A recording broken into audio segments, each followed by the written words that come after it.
اور پھر کیا ہوا کہ نبی صلی اللہ علیہ وسلم جب اٹھتے ہیں تو اس کے بعد وہ قافلہ وہ پانی کے لیے دیکھتے ہیں کہ پانی نہیں ہے، تو وہ قافلے کو آگے جانے کا کہتے ہیں کہ آگے جا کے تو ہم نماز وہاں پہ ادا کر سکیں۔ تو جیسے وہ اونٹ اٹھتا ہے نا اپنی جگہ سے، تو اس کے نیچے سے وہ ہار بھی مل جاتا ہے۔ اب دیکھیے کہ وہاں پہ جب پانی نہیں مل رہا تھا تو تیمم کی آیت نازل ہوئی، تو صحابہ نے کہا ابو بکر یہ آپ کے خاندان کی یہ پہلی رحمت نہیں ہے ہم امت کے اوپر کہ حضرت عائشہ کی وجہ سے اللہ سبحانہ تعالیٰ نے تیمم کی آیت اتار دی، اور دیکھیں امت کو آج تک اس کا کتنا فائدہ ہے کہ کبھی کبھی ایسی سچویشن آ جائے کہ جہاں پہ پانی نہیں ملے تو ہم تیمم کر سکتے ہیں، تو وضو کی ضرورت نہیں ہے، یا غسل میں بھی سیم چیز ہے۔ اب تیمم، آپ وہاں پہ ایک اور بات یہ نوٹ کیجئے کہ ہار تو وہ اپنی بہن کا لے کے گئی تھی اور وہ گم ہو گیا، اور کہیں آپ کو یہ نہیں ملے گا کہ نبی صلی اللہ علیہ وسلم اپسیٹ ہیں یا ان کو ڈانٹ رہے ہیں۔ آپ یہ سوچئے کہ اگر ہم کسی کا ہار مانگ کے لے کے جائیں تو ہماری کتنی شامت آ جائے، اتنی ڈانٹ پڑے جس کی کھاد نہیں کہ اب کہاں سے واپس دے گے، اور جان ہی آدھی نکلی ہو کہ اب کیا کرنا ہے۔ تو وہ اللہ سبحانہ تعالیٰ نے یہ تو ایک بہانہ بننا تھا، کیونکہ تیمم کی آیت بھی نازل ہونی تھی اور امت کو اس کا فائدہ ہو جانا تھا۔ اب تیمم کا طریقہ کیا ہے کہ ایک مٹی جیسے ہے تو اس پہ آپ یوں ہاتھ مارتے ہیں، زور سے ذرا ہاتھ مارتے ہیں، اس کے بعد آپ اس کو جھاڑ لیتے ہیں یوں کر کے، اور پھر آپ اپنے بیک سے ہاتھ ایسے کر لیتے ہیں، اور پھر ایک دفعہ آپ جیسے کریم لگاتے ہیں نا منہ پہ، آپ نے ویسے آپ اپنے منہ پہ کر لیتے ہیں، اور تیمم ہو جاتا ہے، وضو بھی ہو جاتا ہے، غسل بھی ایسے ہو جاتا ہے۔ اور یہاں پہ اب دیکھیے اللہ سبحانہ تعالیٰ کیا کہتے ہیں، وَإِنْ، اور اگر کنتم ہو تم مردو بیمار، او علی سفرن، یا پھر تم سفر میں ہو، او جاء احد، یا آئے کوئی ایک، منکم تم میں سے، من الغائط، کہ قضائے حاجت کر کے، او لامستم النساء، یا تم نے چھوا ہے عورتوں کو، فلم تجدوا، اور پھر نہ پاؤ تم ماء پانی، فتیمموا، تو تیمم کر لو، صعیداً مٹی کا، طیباً پاک۔ اب یہاں پہ مٹی جو کہتے ہیں کہ مٹی ہے، اگر اس میں چونا بھی آ جاتا ہے، جو بھی ارتھ کی چیز ہے جیسے، اس طرح سے آپ وہ چیز ہے۔ آسان کیا ہے کہ اگر آپ کو اگر تو آپ سفر میں ہیں تو آپ کو پتہ ہے کہ کوئی ایسا ہے تو آپ اپنے ساتھ لے جائیں، اور چھوٹی سی ململ کا جیسے چھوٹا سا کپڑا لے کے اس کے اندر مٹی ڈال کے آپ رکھ بھی سکتے ہیں اگر کوئی گھر میں بیمار ہے۔ اب دیکھیے اس میں یہ ہے کہ بیمار کے لیے تو ویسے ہی ڈفرینٹ ہو جاتا ہے، شریعت میں جو اس کے احکامات ہیں وہ ڈفرینٹ ہو جاتے ہیں۔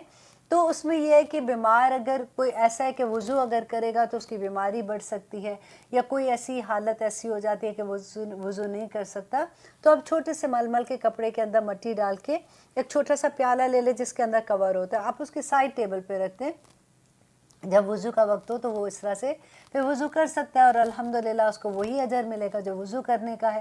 اور یہاں پہ پھر اللہ سبحانہ تعالیٰ کہتے ہیں کہ کس وقت آپ نے کہنا ہے، سفر میں ہو یا پھر کوئی باتھ روم سے جیسے واپس آتا ہے اس وقت اگر اس کو پانی نہیں ملتا، یا کوئی عورت ہسبینڈ اینڈ وائف کے ریلیشن شپ کے بارے میں کہ تب تو غسل واجب ہوتا ہے نا، تو آپ غسل میں بھی یہی طریقہ ہے، تو وہ پانی اگر نہیں پاتا تو پاک مٹی سے وہ اس طرح سے وضو کر سکتا ہے۔ آگے اللہ سبحانہ تعالیٰ کہتے ہیں کہ ما یریدو، نہیں چاہتا اللہ لیجعل علیکم، کہ وہ بنائے تم پر، من حرجن، کوئی تنگی، ولیکن، لیکن یہ یریدو چاہتا ہے، لیطہرکم، تاکہ وہ پاک کر دے تمہیں، ولیتم، اور تاکہ وہ پورا کر دے، نعمتہ، اپنی نعمت کو، علیکم، جو تم پر، لعلکم تشکرون، تاکہ تم شکر ادا کرنے والے بن جاؤ۔ اب دیکھیے یہاں پہ پھر وہی نعمت کی بات آتی ہے جو ہم نے پہلے پڑھا تھا نا، اللہ سبحانہ تعالیٰ نے کہا کہ اليوم اکملت لکم دینکم واتممت علیکم نعمتی، اور پہلے بھی اللہ سبحانہ تعالیٰ وہی بات اب دوبارہ سے اللہ کہتے ہیں تاکہ وہ ولیتم، تاکہ وہ پورا کر دے، نعمتہ، اپنی نعمت کو، علیکم، تم پر، لعلکم تشکرون، تاکہ تم شکر گزار بن سکو۔ دیکھیے اس سورہ میں آپ بار بار یہ پڑھیں گے کہ اللہ سبحانہ تعالیٰ اپنی نعمتوں کا ذکر کرتے ہیں، یاد کرواتے ہیں کہ دیکھو تمہارے پہ میں نے جو نعمتیں کی تھی تاکہ تم شکر گزار بندے بن جاؤ۔ اور آپ بار بار تقویٰ کے بارے میں پڑھیں گے کہ اللہ سبحانہ تعالیٰ کہتے ہیں کہ تقویٰ، اللہ کا ڈر سے گناہوں کو چھوڑ دینا تقویٰ ہے۔ اور آگے دیکھیے اگلی آیت میں اللہ سبحانہ تعالیٰ کہتے ہیں پھر وہی بات کہ وَاذْكُرُوا، اور یاد کرو، نعمت اللہ، اللہ کی نعمتوں کو یاد کرو۔ کون سی نعمت کو یاد کرو؟ کہ علیکم، جو اس نے تم پر کی۔ دیکھیے اللہ سبحانہ تعالیٰ کی نعمتیں اگر کیسے ہم یاد کریں گے، کہ شکر کے ذریعے یاد کریں گے نا۔ اب دیکھیں شکر کا مقام اتنا بڑا ہے کہ اللہ سبحانہ تعالیٰ کہتے ہیں کہ اگر تم شکر ادا کرتے ہو تو اللہ سبحانہ تعالیٰ اپنی نعمتیں اور تم پہ نازل کرتا ہے۔ شیطان کو اچھے سے اس بات کا پتہ تھا، ابلیس کو پتہ تھا کہ شکر کا مقام کتنا بڑا ہے، اسی لیے اس نے انسان کو بہکا دیا، اسی لیے انسان کو اس سے دور کر دیا۔ کہ اس نے کیا کہا تھا قرآن میں، اللہ سبحانہ تعالیٰ نے بتایا کہ اس نے کہا تھا کہ میں انسان پیچھے سے آؤں گا، آگے سے آؤں گا، دائیں سے آؤں گا، بائیں سے آؤں گا، اور میں اس کو ہر طرح سے بہکاؤں گا، اور بہکا کے میں کیا کروں گا تاکہ وہ تیرا شکر ادا نہ کر سکے، کیونکہ اس کو پتہ تھا کہ شکر کا مقام کتنا بڑا ہے۔ آگے دیکھیے کہ اللہ سبحانہ تعالیٰ شکر کے بارے میں کہ ہم اللہ کی کون کون سی، اگر آپ دیکھیے اللہ کی نعمتوں کا ذکر کرتے ہیں، سب سے بڑی بات ہے کہ اللہ کی جو دین کی نعمت، ہم مسلمان ہیں، مسلمان کے گھر میں پیدا ہوئے ہیں، ہم نے کیا کمال کیا تھا کہ آخر میں دیکھیں مسلمان نیک ہوگا، دیندار ہے تو آخر میں جنتوں کا حقدار ہوگا۔ ہم کتنے نصیب والے ہیں کہ ہم نے بغیر کسی، آپ صحابہ کی زندگیاں پڑھ کے دیکھیں، جب وہ اسلام لے کے آئے تھے تو مکہ میں کیا ہوا تھا، کس طرح سے ان کے اوپر ظلم ہوتے تھے، کس لیے ہوتے تھے کہ لا الہ الا اللہ محمد رسول اللہ کہنے پہ ہوتے تھے نا۔ ہم تو کتنے نصیب والے کہ کوئی خاندان نہیں چھوٹتا، کوئی رشتہ داریاں نہیں چھوٹتی، وہ ایک انسان جب وہ کلمہ پڑھتا تھا تو وہ سارے لو ونز اس کے چھوڑ دیتے تھے اس کو۔ ایسا نہیں ہوتا تھا کہ مسلمان کے گلے میں کوئی ہار پہنائے جاتے تھے، وہ باہر نکلتا تو وہی لوگ جو اسے محبت کرتے تھے وہ سب اس کے دشمن ہو جاتے تھے۔ نبی صلی اللہ علیہ وسلم سے جب تک نبوت کا انہوں نے دعویٰ نہیں کیا تھا، لوگ کیسے محبت کرتے تھے، ان کو صادق اور امین کہتے تھے، کتنی محبت تھی جو مکہ والے ان کو دیتے تھے۔ لیکن دا مومنٹ انہوں نے یہ کہا لا الہ الا اللہ محمد رسول اللہ کا اعلان کیا، انہوں نے تو کس طرح سے وہ سارے لوگ ان کے دشمن ہو گئے تھے۔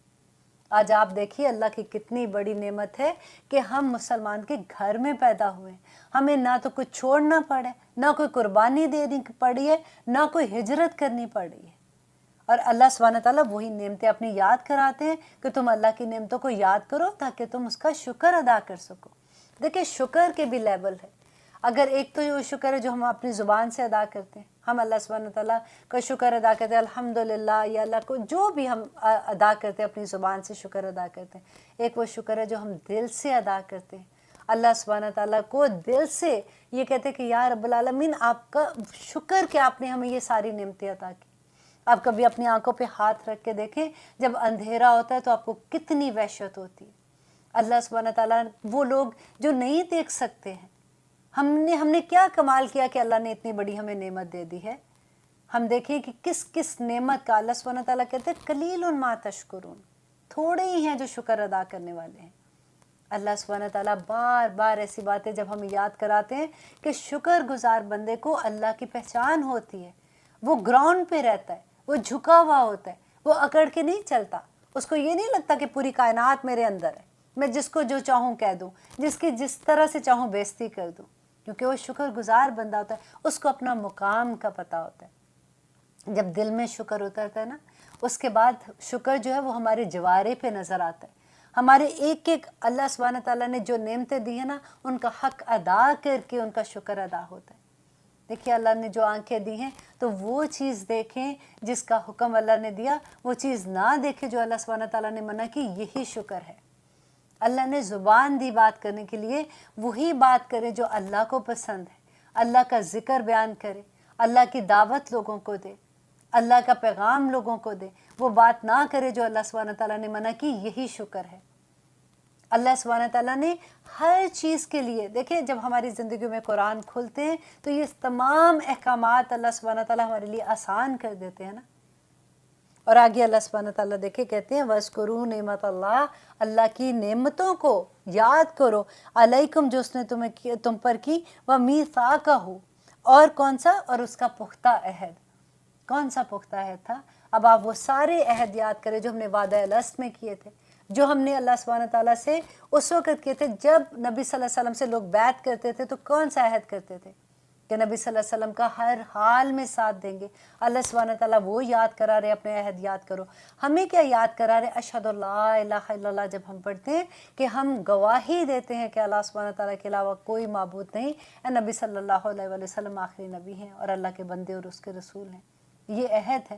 اور وہ جو اہل کتاب کا عہد تھا وہ کون سا عہد تھا؟